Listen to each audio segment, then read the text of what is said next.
Good morning, year one, and welcome to the third day of our 4 days on shape. Today, this is the last day we're going to be looking at 2D shape.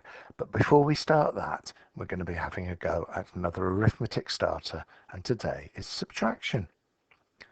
So as yesterday, you can either start here or start here, and you can use any equipment you've got at home, number squares, number lines, rulers, fingers, counters, or even counting beads if you've got them, to solve these. And when you're ready, we'll go through the answers.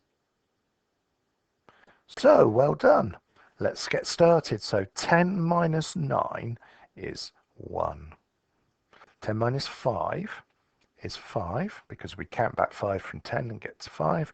10 minus 7 is 3, and 10 minus 4 is 6. Now those were number bonds to 10, and you really probably learned those in reception, which is why we've raced through. Next ones we'll do a bit more in detail. So we've got 15, and we're going to count back 4. So let's do it together. 15, that's the fist. 14, 13, 12, 11. So we counted back, holding up 4 fingers, we've got 11. 15 take away 7. We do exactly the same, we'll be left with 8. And then it turns round. Does it matter? That's right, it doesn't. 15 minus 9 is 6. And now we're counting back from 20 to 17. So let's do it. 20 is a fist. 19, 18, 17. How many fingers are you holding up? 3. And you do the same with the next one, which gives you 7. Same with the next one, that gives you 4. Now, this next one is just, this one now. If you end up with 18 and you've taken nothing away, what number did you start with? Brilliant, 18. And then 10, and 10 equals 10 minus something. Well, if you've got 10 and you're still left with 10, you can't have taken anything away. And the same applies here. You've still got your 10. And then 25, if we used our number square, we would say 35. And we count back to 25, which we could just drop down because it's 1 10 less. And then this last one, 35 minus 15, something minus 15. So you'd have to work out what you would count back from. And in that case, this is quite tricky. The answer is 50. And you pretty much would have to count up rather than down. Okay, so that's those. So, as usual, have a watch of this.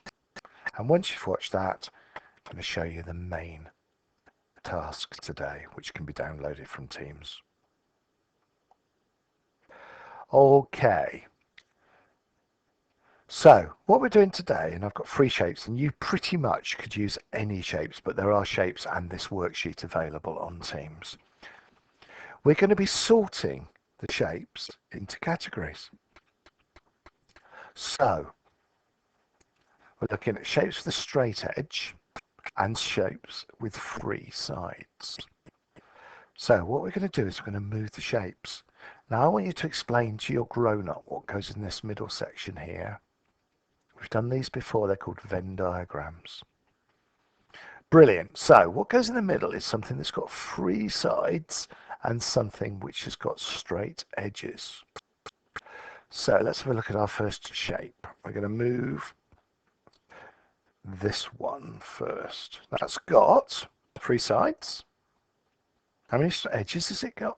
How many are its sides straight? They are, so it needs to go over here and over here, which means it goes in the middle. Right, the next one, how many sides has this got? That's right, that's got 3, so that would go there. And then this last one, it's got just straight edges, but it's got more than 3. So grown-ups, you need a series of shapes, if you're doing this, that would match those. You could hold them up and work out which side they go in, or you can just print out the sheets that we've provided.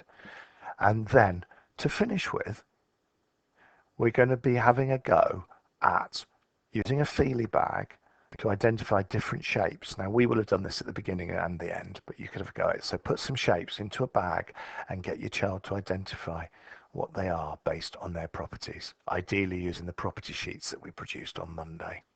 Okay, and that is the end of today's maths lesson.